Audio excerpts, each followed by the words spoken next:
एका राजाचा मुलगा दुष्ट आणि उधळ्या होता। तेव्हा राजाने त्याला राज्याबाहेर घालून दिले। राजपुत्र मानकाने भरलेली एक थैली घेऊन बाहेर पडला।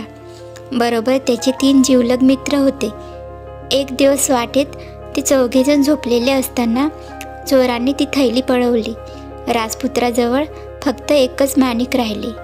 ते विकायला तो बाजारात गेला आणि एका व्यापाऱ्याशी त्याच्या किमतीबद्दल हुज्जत घालू लागला। त्या राज्याचा राजा तिथूनच चालला होता। त्याने हा वाद ऐकला। तो राजपुत्राला म्हणाला, तुझ्याजवळ काय आहे? महाराज, माझ्याजवळ एक माणिक आहे। ते मला विकायचं आहे, पण ते विकत घेण्या इतका श्रीमंत माणूस मला इथं कोणी दिसत नाही। राजपुत्राने ते माणिक दाखवल्यानंतर ते सुंदर रत्न घ्यावे अशी राजाला अनावर इच्छा झाली। तेव्हा हे रत्न माझंच आहे आणि या माणसानं ते पळवलं असलं पाहिजे। मी हे रत्न ओळखतो, सांग तू चोरलंस की नाही? असे राजाने दर्डावून विचारले। मग त्याने कोतवालाला बोलावून या माणसाला त्याची चौकशी पुरी होईपर्यंत कोठडीत बंद करून ठेव अशी आज्ञा दिली। राजपुत्र आणि त्याचे मित्र त्यांना हा हुकूम ऐकून नवल वाटले। महाराज, आमची हकीकत ऐका, म्हणजे तुमचं मत पालटेल। आम्ही चोर नाही, आम्ही विश्वासू माणसं आहोत। आमच्यापैकी एक जण राजपुत्र आहे।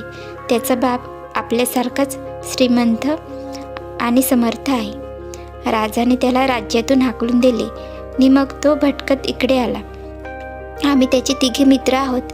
हे माणिक एवढंच आमचं धन आहे, ते आमच्यापासून काढून घेऊ नका अशी आम्ही आपल्याला विनंती करतो।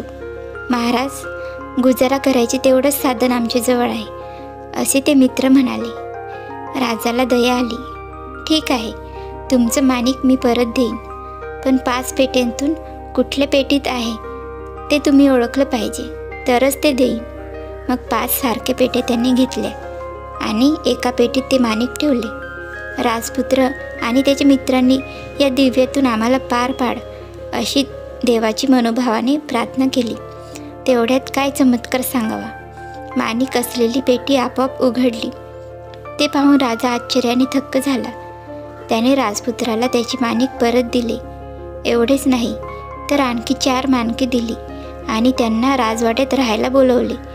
तिथे राजपुत्र इतका चांगला वागला की सर्वांना तो फार आवडू लागला।